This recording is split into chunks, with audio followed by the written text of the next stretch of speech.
Hello everyone! Ayan, good evening po sa inyong lahat. And for today's video ay tara at samahan niyo po ako magluto nitong ating napakasarap na ginisang munggo with sotanghon and malunggay. Ayan.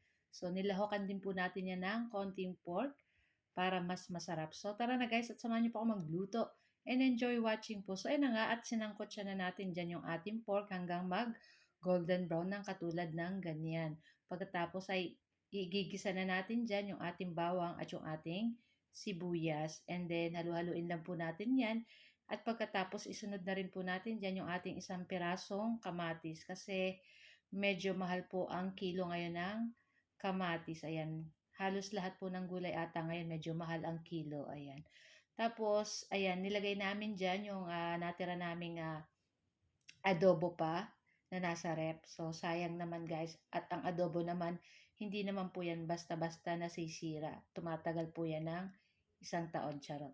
So, yan na nga at halu-haluin lang po natin iyan. Pagkatapos ay ibuhos na natin dyan yung ating nilaga or pinalambot na munggo. Ayan. Tapos, syempre, halu-haluin lang po natin iyan. Tapos mamaya ay maglalagay po tayo ng tubig para syempre po dapat may sabaw-sabaw.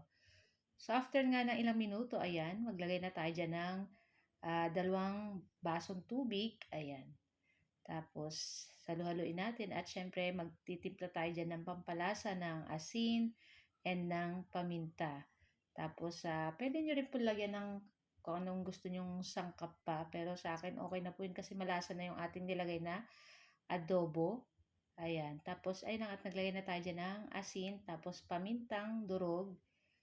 Tapos, yan na. Okay, halu-haluin na po natin iyan. So, yung ating adobo po ay malasa na po yun. At, syempre may konting alat din po yun. Kaya, adjust na lang po. Kasi baka mapaalat ay mahirap na. Ayan. Tapos, pag kumulo na, ay ilagay po natin dyan yung ating sotanghon. So, gumamit po ako nung isang maliit lang na pack ng sotanghon.